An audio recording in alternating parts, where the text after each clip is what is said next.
নানার মৃত্যুর পর তার জানাজায় অনেক মানুষ হাজির হয়েছিলেন। লোকে এখনো বলাবলি করে অমুকের জানাজায় ফেরেশতারাও পড়েছে।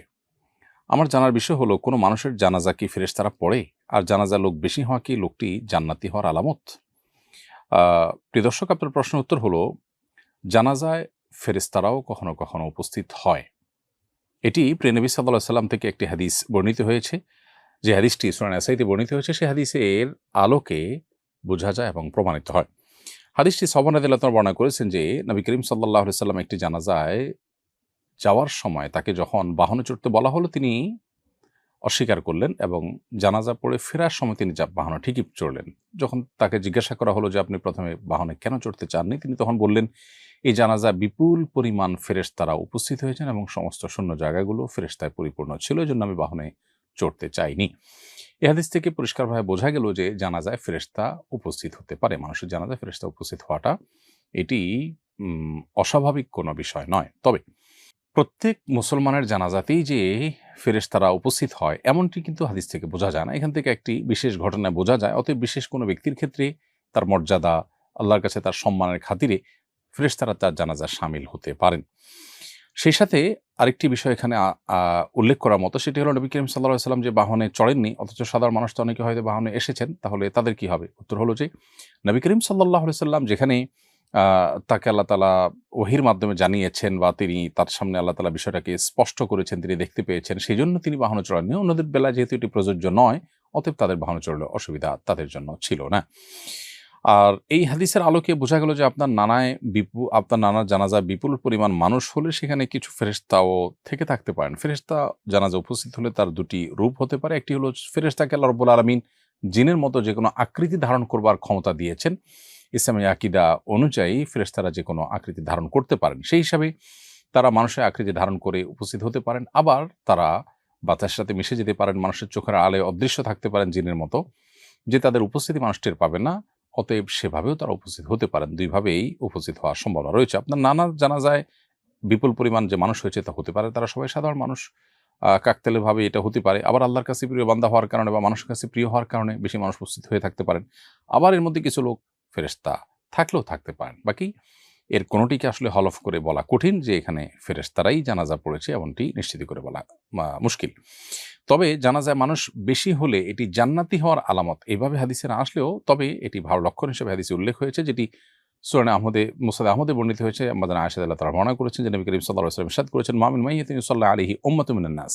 কোন মানুষের জানাজা যদি অনেক মানুষ পড়ে, সে যুগে ১০০ মানুষ উপস্থিত হওয়াটা অনেক বিরল ব্যাপার ছিল। কারণ ১০০ মানুষের সমাগমটাও একটা এলাকাতে, একটা জনপদে অনেক বড় বিষয় ছিল। তো সেই ফিগারটা উল্লেখ করে আমাদের আয়েশা বর্ণিত হাদিসে নবী সাল্লাল্লাহু আলাইহি ওয়াসাল্লাম বলেছেন যে এরকম অনেক মানুষ উপস্থিত হয়ে, ১০০ মানুষ উপস্থিত হয়ে যদি তার জন্য সুপারিশ করে, তাদের সুপারিশ গ্রহণ করা হয়। তার মানে বেশি মানুষ মুসলমানদের জানাজাতে শামিল হলে কোনো ব্যক্তির, সেটি তার আ পক্ষে আল্লাহ তাআলার দরবারে যে সুপারিশ করা হয় সেটি কবুল হওয়ার লক্ষণ বা আলামত। এটি সৌভাগ্যবান মানুষের একটি চিহ্ন বলা যেতে পারে। তবে চিহ্ন বা আলামত দিয়েই সবসময় মানুষের চূড়ান্ত ফয়সালা করা যায় না। আমরা শুধুমাত্র সুধারণা করতে পারি। এরপরে প্রশ্ন হলো, মোজার উপরে মাসা করার বিধান জানতে চাই। কি ধরনের মোজার উপরে মাসা করা যাবে? একবার মোজা পরে কতদিন মাসা করা যাবে? এর উত্তর হলো যে মোজার উপরে মাসা করার এই বিধানটি আহলুস সুন্নাহ জামাতের একটি আলামত। যারা জান্নাতের পথযাত্রী এবং নবী সাল্লাল্লাহু আলাইহি ওয়াসাল্লামের ভাষায় যারা হকপন্থী এবং নবী সাল্লাল্লাহু আলাইহি ওয়াসাল্লামের ভাষায় যারা সাহায্যপ্রাপ্ত দল এবং যারা ফিরকায়ে নাজিয়াহ বা আখিরাতে মুক্তি পাবে, সেই মানুষগুলোর বৈশিষ্ট্য হলো তারা আহলুস সুন্নাহ ওয়াল জামাআহ, সুন্নাতে রাসূলের অনুসারী এবং সাহাবায়ে কেরামের জামাতের অনুসারী। তাদের একটা বৈশিষ্ট্য হলো তারা মুজার উপরে মাসা করাকে জায়েজ মনে করে। অর্থাৎ একজন মানুষ পূর্ণাঙ্গ ওযু করার পর, যে ওযুতে হাত মুখ ধুয়েছেন, পাও ধুয়েছেন, মাথা মাসা করেছেন, পূর্ণাঙ্গ ওযু হয়েছে, ওযু অবস্থায় তিনি যদি মুজা পরেন এবং সেটা পরে তিনি যদি ২৪ ঘন্টা পর্যন্ত এটা পরিধান করা অবস্থায় থাকেন, না খোলেন, তাহলে এর মধ্যে যতবার তিনি ওযু করবেন, পাও ধোয়ার জায়গায় পাও না ধুয়ে ভিজা হাত পায়ের উপরে, মুজার উপরে মাসাহ করে নিলেই হবে। উপরের অংশে শুধু একটু টেনে নিলেই চলবে, ২ পায়ে ২ বার ২ হাত দিয়ে। তো এইভাবে যদি আমরা মাসা করি তাহলে ইনশাআল্লাহ মুজার উপরে মাসাহ করা হয়ে যাবে। কিন্তু এই মুজাটি ফুকাহে হানাফির মতে চামড়া মোজা হতে হবে, অথবা কাপড়ের মোজা হলে এমন কাপড়ের মোজা হতে পারে যেটা চামড়া মোজার মতোই পারপাস সার্ভ করে, যেটা পরে 3 মাইল পর্যন্ত হাঁটা যায়, বহুদূর পর্যন্ত হাঁটা যায়। অথবা এবং সেই সাথে মোজার উপরে যেরকম চামড়া মোজার উপরে পানি দিলে যেরকম পায়ে লাগে না, এই মোজার উপরে পানি দিলে এটা পায়ে লাগবে না। আজকাল যে সমস্ত আপনার সুতার মোজা পাওয়া যায় বা কাপড়ের মোজা পাওয়া যায়, সে সমস্ত মোজাগুলো আসলে এই পারপাস সার্ভ করে না। এই জন্য ফুকাহা হানাফির মতে এই মোজার উপর মাসা করা চলবে না। যদি এ সম্পর্কে সৌদি আরব উলামা ইকরাম বা হাম্বলী মাযহাবের উলামা ইকরাম তাদের মত ভিন্ন, তারা মনে করেন যে এই মোজাগুলোর উপরে মাসা করা চলবে। আর মাসাটা আমরা যখন নিজ ঠিকানায় থাকবো তখন 24 ঘন্টা পর্যন্ত আমরা মাসা করতে পারবো, আর যদি সফরে থাকি তাহলে 3 দিন 3 রাত পর্যন্ত মাসা করা যাবে, এবং এটা শীত গরম সব মৌসুমে করা যাবে, এবং মাসা করার কারণে কোনো সওয়াবের কমতি হবে না।